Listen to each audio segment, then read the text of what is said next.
Jay here from Stretford, Paddock. This is Gazzetta. It's Sunday morning and the weather is pretty cold in Salford. Standing in for Adam McCullough. We're going to be back later on today, though, with the watch along. It's going to be me, Joe, Adam McCullough. We're also going to have Andy Tate on there as well, and Angelina. So make sure, if you're not doing already, you're hitting like, share, and subscribe. Subscribe to the channel. We want to get to 730,000 subscribers by Christmas, and with your support, yes, your support, we can do it. Right, loads of the back pages focusing on all sorts, including Manchester United. This is in the Sunday People.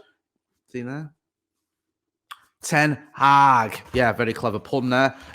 Basically talking about the frustration with player burnout, and he says it's down to fixtures, not down to his methods. There's been some criticism. There you go. Blame games, not my regime. There's been some criticism about his players being knackered, basically. And some saying, oh, it's Ten Hag working him into the bone.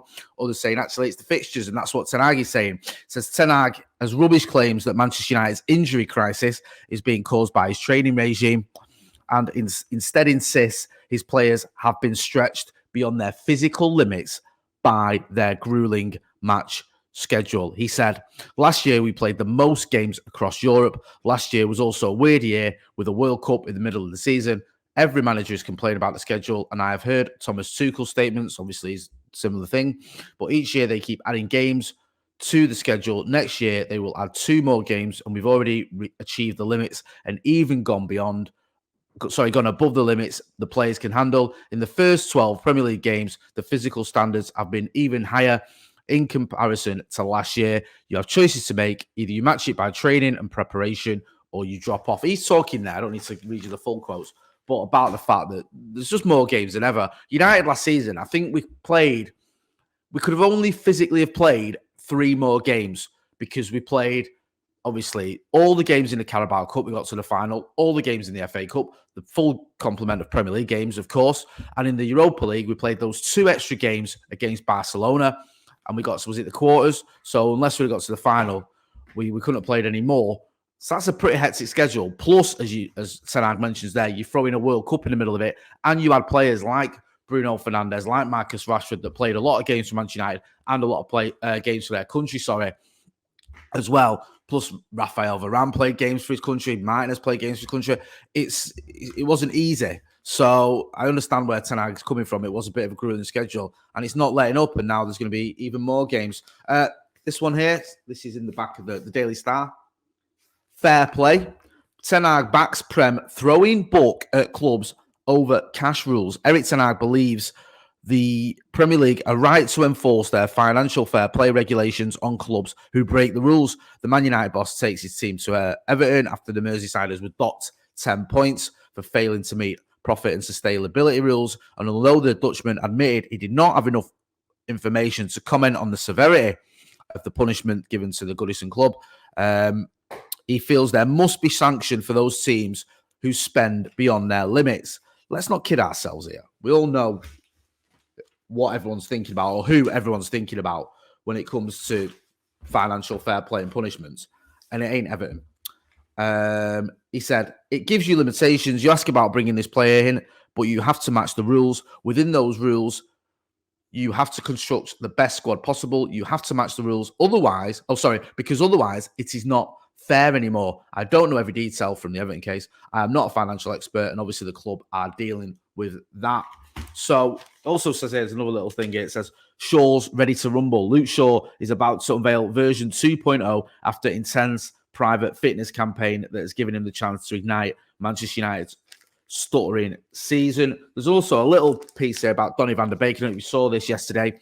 Donny van der Beek looks like he could be going in January. He says he's quoted as saying, I need to start playing games very soon. If not at Manchester United, then another club. I think I have to be ambitious.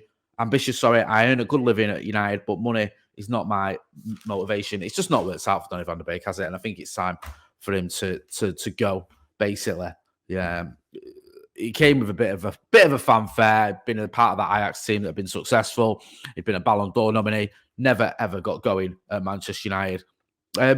Just on the FFP front as well, it says here, Yaya agent slams Prem over City FFP case. He's saying, we're clean and we've not even heard from you. He's getting involved there, Yaya Touré's agent. I mean, with the whole FFP thing. We'll have to wait and see. But there's a lot of people looking at it, what happened to Everton, 10-point deduction, going, if they've got a 10-point deduction and they've got, was it one charge, whatever it was? City have got 115. Now, not all of those are big charges or serious charges, but some of them are. If they get found guilty of a lot of those charges, surely they're going to get the book thrown at them. The flip side to that argument is Everton's punishment hasn't been retrospective. They haven't been relegated, or they haven't had points that they would have won last season taken off them and then been forced to go into the Championship, whatever. It has been a present punishment, if that makes sense. So if City do get punished and their punishment is, right, we're going to dock you points rather than strip titles off you, then maybe City would be all right with that. We'll have to wait and see. But if Everton gets 10 points, then yeah, you'd expect City to get a lot more. I don't know if you saw this. Having none of it, you might not have, because I don't blame you if you're not wanting to watch City versus Liverpool. There was a bit of a kick-off between Pep and Darwin Nunez. A bit of a storm in a teacup, to be honest with you. It says here, Haaland breaks 50-goal record, but Trent spoils City's party. Yeah, he got to 50 goals, didn't he? Haaland, 50 Premier League goals, quicker than anyone, quicker than Andy Cole. The only difference is, Andy Cole's second, I think, on the list. Andy Cole did it without any penalties. Erling Haaland's done it with, I think, 10 penalties. So I think Andy Cole deserves more credit. I know I say this quite a lot, but it's true. All these records that we're talking about now, they're Andy Cole's records. It's like last season when someone said, or people were saying, oh, he's broken Alan Shearer's record of 34 Premier League goals in a season. No, it was Alan Shearer and Andy Cole's record. And again, the difference is Andy Cole didn't take any penalties. Another one on the back of the Express, Ten Hag Blast. It just says there, United boss teams have to play by rules of FFP or face consequences. Yeah, he just says there, Ten Hag believes the Premier League are right to enforce their financial fair play regulations. So he's saying the same thing, that financial fair play comes in, it gives you limits. If you stick by it, it stops you buying certain players you want to buy. And if you break those rules, you can go out and you can buy players that other clubs perhaps can't buy. And that's not fair. So we'll have to wait and see. But it's good to see him at least speaking about it. I don't think it should be a topic that other managers don't get involved in. Don't forget as well, United have been punished. Didn't we get a fine for some breach of FFP? A minor breach, obviously. We just got a fine. Also, don't forget as well, Erik ten Hag won't be in the dugout today.